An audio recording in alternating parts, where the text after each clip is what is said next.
In this session, we are going to discuss about which functional group is giving the characteristic absorption peak in the IR frequency, IR radiation range.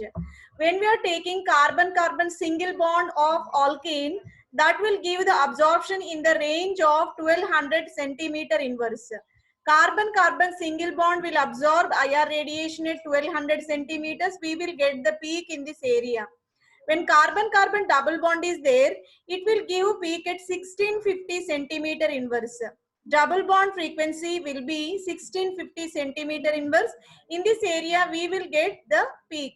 If triple bond, carbon-carbon triple bond is there, it will give peak at 2200 centimeter inverse. Carbon hydrogen of methyl group. When methyl group was taken, it will give 300 centimeter inverse. This methyl group peak will be at 300 centimeter inverse. When we are taking carbon nitrogen triple bond, that is cyanofunctional group, it will give around 2200, 2210 to 2260 centimeter inverse. This is cyanofunctional group. When hydroxy group is there in a given compound, that will give peak in the range of 3200 to 3600. So this is the most important functional group, 3200 to 3600, that is given for 32 to 3600 is given for hydroxy. And next is about aldehyde and ketone. When we are taking carbon oxygen double bond, that is carbonylic functional group or ketonic functional group, the peak will be given at 1715. Aldehyde group will give the peak at 1745. Aldehyde group will give peak at 1745. Then carbon hydrogen of aromatic. If aromatic or any benzene ring is there, that peak will be obtained at 3000 to 3050 centimeter inverse. Nitrogen is present in the form of amine, then the peak is observed at 3300 to 3500. 3200 is OH, 3300 is nitrogen, that is amine functional group is there. Then ester functional group is present in the given compound, that ester will give the peak at 1742. Carbonylic carbon of ester will give at peak at 1742. Carboxylic acid will give at 1715. So this is about the types of functional groups and the region of IR spectroscopy. Next, we are going to discuss about applications of IR spectroscopy, identification of functional groups. So the important application of IR spectroscopy is mainly used to identify which functional group is present in the given compound. Okay, just we saw which region is responsible for which functional group. So in that table, we saw all the functional groups and their corresponding vibrational or IR frequency regions are discussed in this. So identification of functional groups is the characteristic application of this IR spectroscopy. It is the major application of IR spectroscopy. Whatever the functional group is there, that can be easily identified. Complete information is given by this IR, infrared spectroscopy. Identification of substances.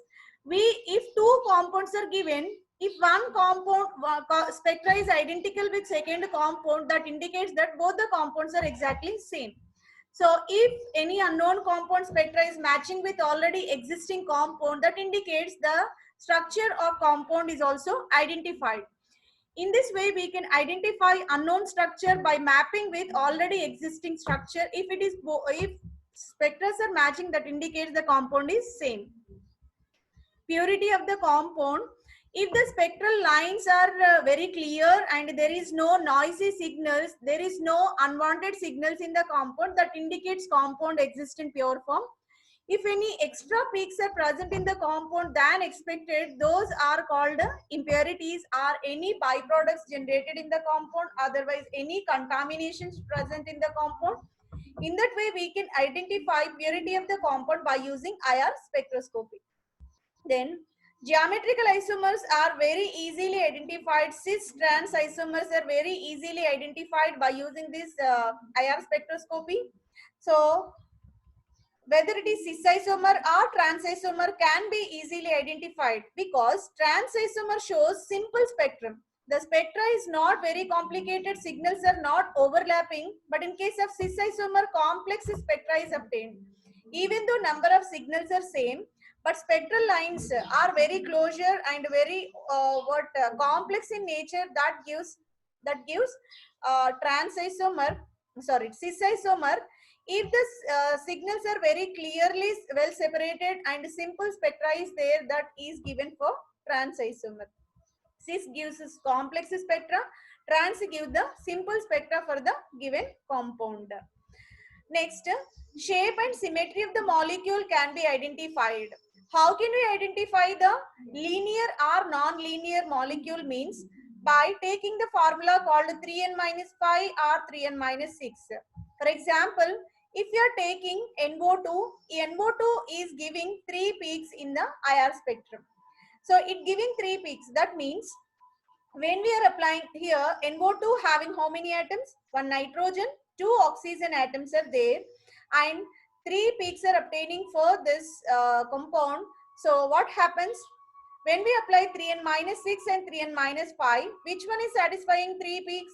When we are taking 3n minus 6, 3 into 3, 9, 9 minus 6, it becomes 3. So we can identify, based on this, we can identify the formula applicable is 3n minus 6. That's why NO2 is non-linear functional group. So in this way, whether it is linear or non-linear can be identified by calculating number of peaks by using 3n minus 5 and 3n minus 6 formula. 3 peaks are there, NO2 group is there. So 3n minus 6 is equal to 3 peaks. 3 into 3 minus 6 is equal to 3 peaks. That's why here it is satisfying non-linear molecular formula. So this is about the calculation of number of fundamental degrees of freedom for this NO2 functional group. Based on this, it is indicated as it is the bent molecule, bent functional group it is. It is not a linear one. And next is about study of the chemical reaction. The spectroscopy is very much useful for the determination of rate of the reaction. For example, so when we are taking secondary alcohol, secondary hydroxy compound, so the peak will be obtained at the 3570 centimeter inverse. Secondary hydroxy group will give peak at 3570 centimeter inverse. So when it is subjected to oxidation process, after some time the peak is obtained at 1725. 1725 it indicates that, so initially it is 3570, that is OH group is there. So after some time, what happens, that OH group is converted into C double bond O group. C double bond O group will give the peak at 1725. If 1725 peak is obtained, that indicates reactant converted into product, so that we can identify rate of the reaction by using IR spectroscopy. Initial starting material is OH. OH will give the peak at 3570. So after some time, if the reaction is carried, that is converted into ketonic functional group. That ketone will give the peak at 1725. Total 3570 peak is disappeared and only single peak, that is 1725 is formed. It indicates that here OH group is completely converted into product. In this way we can identify rate of the reaction. So these are the major applications of IR spectroscopy. Let us recall today's topic, IR spectroscopy. So what we discussed today, number of fundamental vibrations in IR spectroscopy, that is given by the formula 3n minus 5 for linear molecule, 3n minus 6 for non-linear molecule. Here N stands for number of atoms present in the molecule. When we apply the formula for carbon dioxide contains 3 atoms in that. So that's the reason why how many, 3 into 3 minus 6, minus 5, we will get 4 fundamental vibrations. When non-linear molecule is there, we have to apply 3n minus 6 formula. In this way, number of fundamental vibrations can be identified. Then, what is the selection rule for this IR spectroscopy? IR spectroscopy selection rules are, the important condition is the molecule should possess active dipole moment. If there is no dipole moment, that compound is IR inactive. When we are taking hydrogen and nitrogen, both the molecules are IR inactive because dipole moment is 0. Non-dipole moment when present, then only molecule is IR active. And the second is electrons are excited into one step to another step only. That means delta V is equal to plus or minus 1. That means V naught can be excited into V1, V1 can be excited into V2. Only one step excitation is possible but not multi-step. V0 cannot be excited into V2, V2 cannot be excited into V5 like that. Okay, only one step excitation is possible, that is called delta V is equal to plus or minus 1. So this is about selection rule. Next we discussed about that instrumentation of IR spectroscopy. Instrumentation of IR spectroscopy, what we are doing, we are taking radiation source of IR, that is Nernst Gloyer was taken. Nernst Gloyer was heated to high temperature. When Nernst Gloyer heated to high temperature, that will give IR radiation. Now this IR radiation is allowed to pass through two mirrors. When it falls on two mirrors, that light will be intensified. Now this light is allowed to pass through the sample and reference compartments. That sample compartment having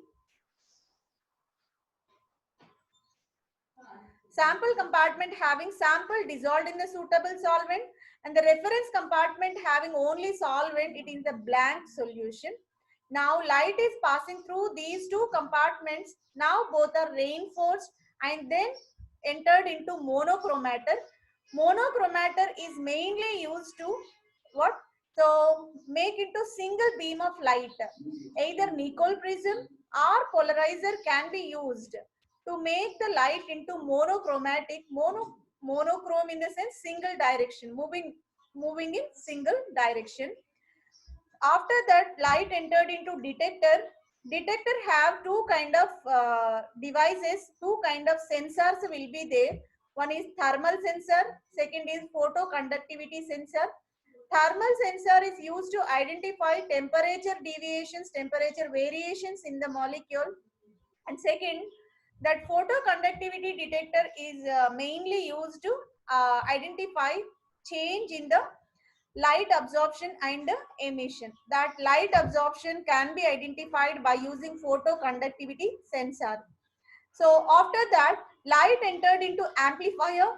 Amplifier is used to intensify the light and which used to avoid any noisy signals or unwanted signals present in the given compound. Amplifier next connected to motor. Motor is used to drag the signals from that amplifier and which send the signals to recorder. Recorder will give the graph of that compound where we will get the spectrum. So based on the position of the signals, we can identify which functional group is present in the given compound. Okay, so different regions have different characteristic functional groups. So in that, a separate region meant for separate functional group. Based on that, we can identify what kind of functional group is present in the given compound. And let us see what are the applications of this IR spectroscopy. The first fundamental application is identification of functional group present in the given compound. We can identify what kind of functional groups are there in the compound. And the second is whether the compound is aromatic or non-aromatic. That can be identified by using this. And third is whether cis isomer or trans isomer is present in the case of geometrical isomers is also identified by using this IR spectroscopy. And next is about what is the shape of molecule can be identified, whether it is linear or bent molecule based on the application of formula 3n minus 5 or 3n minus 6. If it is satisfying 3n minus 5, the molecule is said to be linear. If the molecule is satisfying 3n minus 6, that is said to be non-linear molecule. In that way, we can identify. And the next is what we can do with this purity of the compound, whether impurities are present in the compound or compound exists in pure form, that can be identified by using this IR spectroscopy. So these are the major applications of IR spectroscopy. Next, we are going to discuss about